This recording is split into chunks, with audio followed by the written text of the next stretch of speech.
I'm gonna be your spirit guide. You need to see a therapist. Whatever our souls are made of, his and mine are the same. Reach me with that hand. Reach me with that hand. You cannot. Welcome back to Wish for Death Island, population and everybody at this point. I have something special for you. So once upon a time when I was in like high school, and I would go onto this thing called Wattpad. It was a site where you could write, but it was mainly used for boring romance and fanfics, as you could tell with like a teen girl audience. I've never really been into the romance genre. My favorite genre has pretty much always been horror or sci-fi, fantasy on the occasion. So I would go looking for the scant amount of good horror at that was wedged between the fanfics and bad creepypastas from Reddit. Most of the time, however, there was the bad boy and the nerd girl on trending 50 million times, even though it looked like the same book that was just written over and over again. But then, even as I was writing a bit myself, I just grew up more and stopped using it, and now you have to pay for content, and the ads are apparently even worse. It looks unusable without ad block, and I'm sure 14-year-old girls don't even know how to use that shit. Anyways, there was this notorious Harry Styles fanfic that I had heard of, for stuff like the bad boy being manipulative as hell and there being blood on the sheets after he goes to bed with her, and yet he was still a good character apparently, so shit like that. But it was getting published as an original story because it was so popular, and I just decided that life was too much for me and I didn't really want to live in a world where that happened. But now it's a movie because Wattpad has its own really bad movie studio, and I just gotta make you suffer with me. Also, I'm really happy with the feedback for that Harry Potter video that I did last time, and people supporting my art. That's really cool of you. The next Harry Potter video will be coming some point this month, don't you worry. The movie opens with 1 billion logos, and there it is, the Wattpad logo. The film proper opens with this bitch walking around rambling about how this boy was so amazing, he changed her life, and she can do nothing besides exist after him. And that's why it's called that. There are moments in our lives that seem to define us. And now after him, there's just... From within your mind, no one else can find the life that you inspire from another place. And you would at least think, oh well, maybe the boy isn't that bad, maybe he's actually written kind of well, and that's why he's so remarkable to her. Maybe this girl actually has some kind of a personality. Nope. This is Tessa. She will blankly stare at basically anything that her character is supposed to look at, or just nothing, or the ceiling usually. That you'll learn to hate it as much as I do. That's basically the most of her acting ability. She begins by blankly staring at the ceiling and packs everything to go off to uni, her mum deciding to pester her in the kitchen for like 40 minutes, and then her boyfriend turns up. Annoying music plays and they drive off to the place that she's going to be staying where the movie's going to be happening.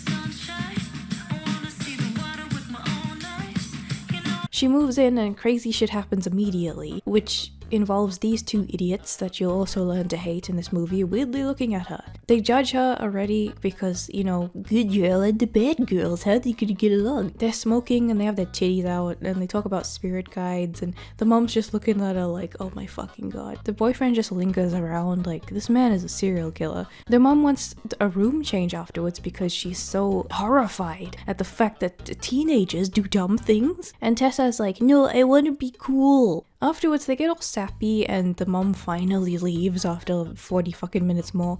The boyfriend continues lingering in the background. I've been dreading. Me too. Oh, I was actually talking about the ride home with your mom. They just kind of hit you in the face with the fact that he's a good boy and a dork and he cares about people, and then they're off. The other girl fucked off, so the roommate's like, oh, I freaked your mom out, haha. And she thinks Tessa's boyfriend is her brother at first. And then she's like, All the old books. Who brings books to college? who brings books to college? Oh my god, you read books? Wow, you're special because you read. Youngsters don't read nowadays. You must be really smart. It's one of those things where it sets up one of the boys is like super comfortable or whatever for her. She's a good girl, but being a good girl and reading books means that she's not cool because she's different and she's not like the other cool people in this world because books are special. And of course, the bad boy will also be a man who reads because men men who read are not like other boys and he's special and he has a dark history because he knows what Wuthering Heights is. Shitty music plays as she heads off for her first day. She has an awkward convo while they're waiting to go to the first class with this random guy, and this annoying teacher comes in. The teacher sucks and goes on about how important this class is, and everyone just looks blank-eyed at him. Tessa then has a shower and this weird boy is sitting on her bed. She can't tell him to fuck off because she's too timid and she doesn't know how to say fuck off. Excuse me? I think that you're in the wrong room. Get dressed. Don't flatter yourself. Nope. He just starts acting like a fucking creep while he reads. Of course this is all romanticized because he's supposed to be the love interest boy and not some fucking annoying psychopath. This is roommate's friend. This is the love interest and I hate him. I hate his fake sounding accent, his whole fake persona. The fact that he's like, oh yes, I know books because I am smart. Other boys don't read, just me. Just me. They also force her to agree to one day going out to party with them. I definitely hate this guy. Hate to spoil it, but it was all a dream. Get it? He knows what the Great Gatsby is because the other boys don't know about that. Oh my god. Of course it's the most surface level type of thing ever. It's just like random shit that you can look up on like Spark Notes or something. There's no actual conversation there, but it's just a thing because he's smart. So she goes studying and then he comes into the cafe and just stares at her and then she just stares at him like a fish. They do a lot of slow-mo shots because they want to emphasize how cool he looks, and it just makes him look like he's one of those true crime documentary people. This man killed 17 people with a fish hook in South Dakota. Now we are going to follow what led to this horrifying occasion.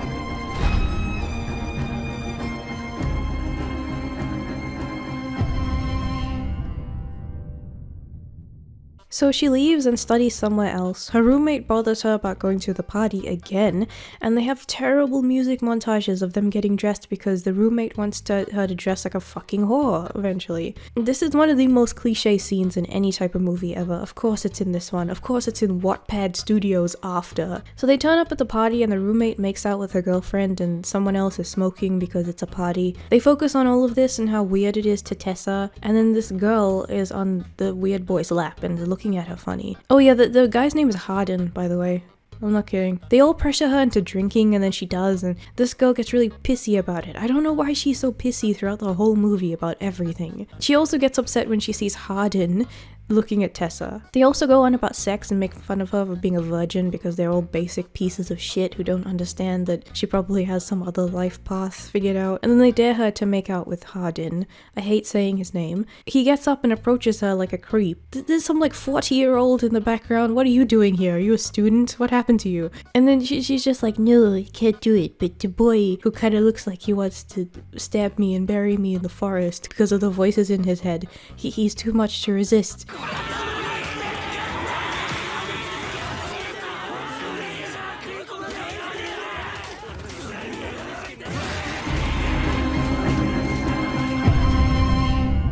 My life before him was so simple and decided. Even though he sounds like a cross between an innuendo and a Pokemon ability. So the pissy girl decides to film her, and Tessa just regrets everything. She goes outside and calls her boyfriend, who still sounds like a dork, but this time he sounds a lot more like a soccer mom, to the point where he's just very overbearing. So, you're at a party, so you go to college, and now you drink. That's really great, Tessa. He's surprised that she took one drink and went to a party, and then she hangs up on him and walks back inside to just stand around. At first, it's like, okay, I get why he's surprised at her because she's being so different than when she usually is, but then he just starts being like a helicopter parent, even though they're supposed to be dating. She finds a fucking Union Jack in this room. Oh boy, I wonder who lives here. And Harden walks in and he's like, why are you looking at my books? No other male reads. Just me. I am a special male. He comes in like fucking Slender Man and crowds her space and says that he doesn't drink because we're not so different, you and I, and talks about souls. And then he quotes Bronte. I don't drink, just like you don't. Are we still playing? Because I think you owe me a dab. Nope. And then he reveals the obvious fact that it's his room because there's a fucking Union Jack in the background. Then they almost kiss again, very fucking slowly. And then she says that she can't do it again, and he looks dejected. She just stands there looking lost and then walks out again while her boyfriend is just being a soccer mom because he sucks. She gets all pissy now and then goes to bed while her boyfriend continues to message her. They have literature class next, and he and Tessa argue. He likes the remotes. He's not like other boys. He likes the good music. He's born in the wrong generation. He says love is just brain chemicals because he's like a 14-year-old Reddit atheist now. And then she thinks that It was the most revolutionary feminist novel that I'd ever read. Pride and Prejudice is a feminist novel because Liz rejected Darcy until he fixed his attitude. It's not like Darcy has like a character arc or anything. That's not what that is. That's just man being bad and then man has to be good. Feminism. Hardin disagrees, saying that Liz wanted Darcy because Darcy was rude and she was throwing herself at him because she wants excitement. And then the teacher is like, this is my point. I love retarded arguments in my class. Hardin says that it was exciting for them to argue, and then she says like, go away, and then he was like, I thought we were talking about Pride and Prejudice. She complains to her poor black friend who is just fucking confused about everything, and he admits that he knows Hardin because he's a cunt and their parents are dating. Hardin's dad is the Chancellor. Then Tessa goes on to talk about how her boyfriend is the only one she's ever been with her two friends now, I guess, and the 50-year-old with a mortgage in the tattoo parlor says that she's pathetic because she's only been with one person, and she keeps bringing up her mom having planned it all out for her. I feel like my mom has everything planned out for me. I don't really see why it's such a big deal in all of these Wattpad books that the girl's only been with one person or she's never been with anyone.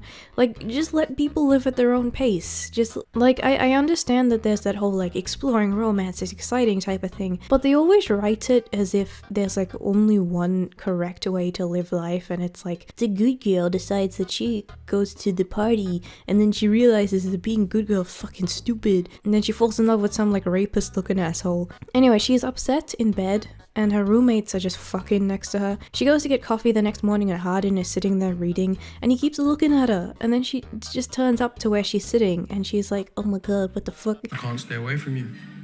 He wants to start over and be friends, and she says go away, and then he wants to take her to some secluded area where he's probably gonna murder her, and she says no. She turns around and decides, yeah, I want to be murdered in a forest, fine. So it's a lake, and they just look at it. He says it's his favorite place, and he's going for a swim, where the camera just creeps on him taking off his shirt for like 5 million years. She looks like she's never seen a male without a shirt before, and doesn't know how to react, because she's like an android of some sort. She's not human. He gets in while she just stands there, and he's naked or something, and then he gives her some shitty compliments, like backhanded compliments, and she decides to change into his shirt so she can jump in and swim with him. He has really big ears. He smiles at her and she gets all bashful about it, I guess because no man has ever smiled at her before. He gets really close to her knees and she gets in the water, and then they just stare at each other. Skip. He asks about her boyfriend and goes on about how nice is another word for boring because he's one of those guys.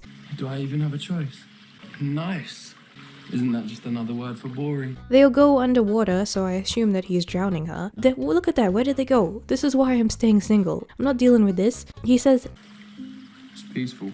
when I did art as one of my electives in high school, this was the sort of shit that I would see in some of the really cringy looking artworks. Like, this is not impressing me. They take a really long time to do the kiss scene. So she puts her clothes back on while he turns around, and then she makes a fish face but decides to hold his hand for some reason, and then he just creeps up her stomach and does some weird looking things. She makes the fish face again and gets freaked out, and he's like, have you ever been touched before? Have you ever been touched? Touch me with that. You cannot. They awkwardly flirt and talk about accents and stereotypes while they're eating. He wants a mysterious background, so he doesn't tell her anything about himself, and says that the here and now is the thing that tells you who someone really is. He has romance novels because he does believe in love. Did you know that we're quite substantially into this movie and nothing has happened yet? He also says not to believe anything he says, so he is stepping himself up to be a very trustworthy person that she should absolutely be emotionally attached to. The weirdo kids stop by and the pissy girl gets upset about them hanging out together and won't leave him alone. He just wants to leave and she's like, no. He makes Tessa wait in the bar and then he comes back and doesn't acknowledge what's happened, so she gets mad and thinks that he's embarrassing embarrassed to be with her. I mean, I would be. She says that she's gonna dump her boyfriend for him, and then he says he doesn't date and kind of ignores everything that they've just been through and gets all shitty about it, and she gets angry and leaves. More bad music plays while she does some things, just dresses up with her roommate's clothes and then just goes to bed. He's fucking sitting in her bed when she wakes up, and they do some really awkward shit while he's watching her sleep, and then he like touches her and she thinks it's fine, but then we realize it's a wet dream and she wakes up. Boyfriend turns up and sees something is wrong. She takes him to a party and Hardin just stares at them like a drug dealer, like he has his hoodie pulled up and everything. They play party games and Hardin gets mad and starts beating this dude up while looking like Eminem on meth. Tessa cries while her boyfriend tries to comfort her. Her black friend calls her to meet up because Hardin just trashed the place. Hardin is a fucking toddler. Look at him, he's a toddler. She goes to talk to him while he sulks at the pool because she just needs to be his fucking mum because he doesn't have cognitive functions. He gets mad at her boyfriend for some fucking reason, and he's drinking even though he doesn't drink, and then she just has to like talk to him about basic human function. He doesn't like that his dad is getting married because he has some fucking bad boy issues that aren't even like mysterious issues, it's just him with behavioral problems because he's a fucking pissant and he can't get over it. He breaks a bottle and then she gets freaked out at him because he's fucking violent. He's like a villain in the making. And he gets mad at her while she cleans it up. He cuts herself and then he just heals her. He apologizes and then they kiss again for 40 minutes. She wakes up and her boyfriend was very worried about her, wondering where she just disappeared off to in the middle of the night. She says that her friend needed help and he's like, who, what friend? And Hardin shows up and the boyfriend figures out that something weird's going on. She cries like a bitch and he rightfully gets mad and leaves because she's clearly cheating on him and doesn't care about his feelings. She tells her roommate that she got broken up with and has a little cry as if it wasn't her fault, as if it's the boyfriend's fault, and she gets comforted as if she didn't do anything wrong. Sad montage, which I don't care about. Hardin is there and she talks to him on the roof. She explains her dramas and her mum and no one being there to help her and she hates herself. I hate her too. He says that it isn't her fault, which is definitely wrong. And she says that Hardin is the better boy because he makes her tickle a pickle or something, I don't know. Noah's my best friend. You're so much more.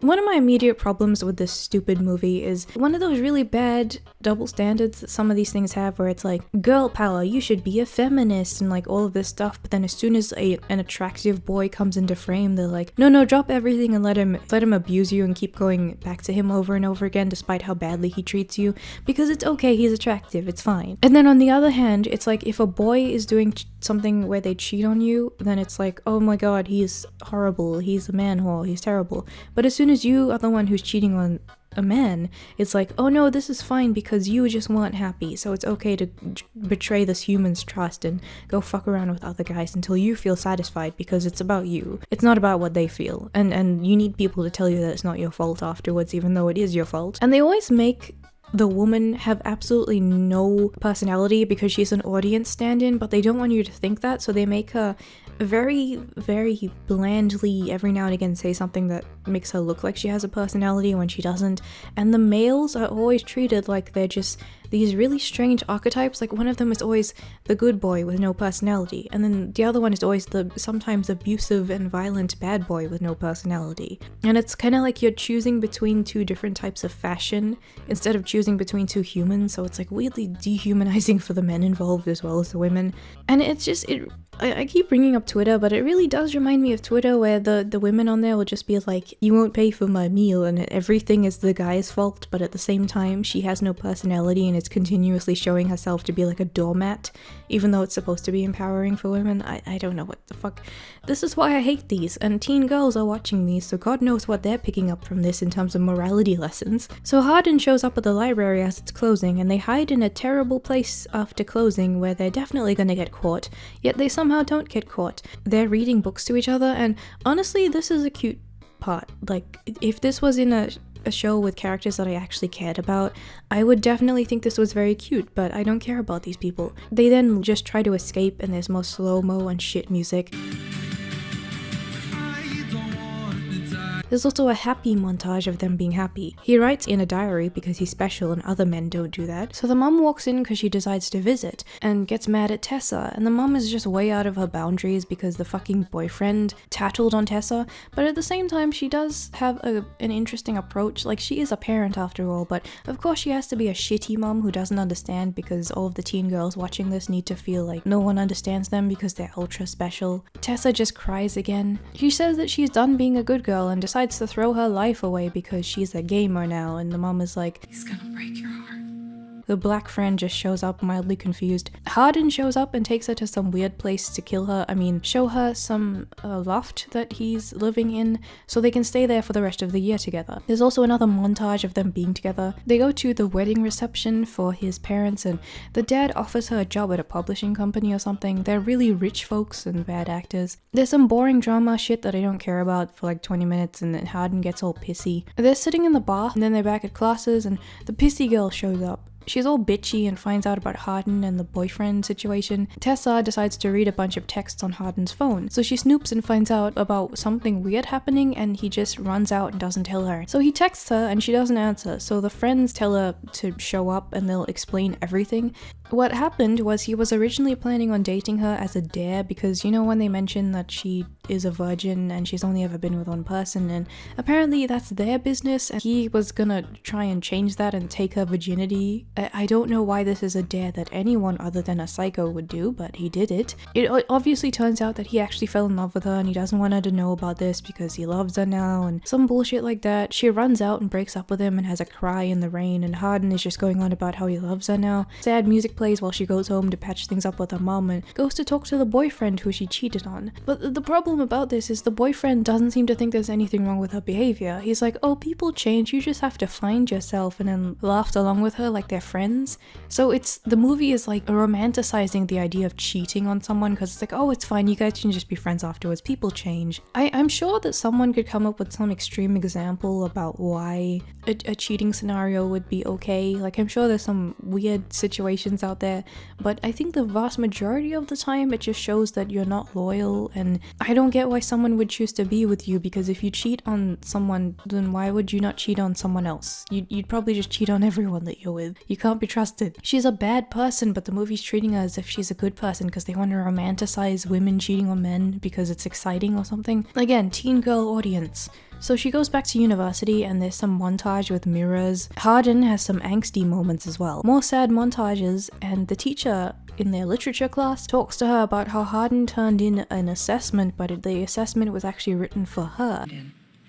I think it was actually written more for you than it was for me.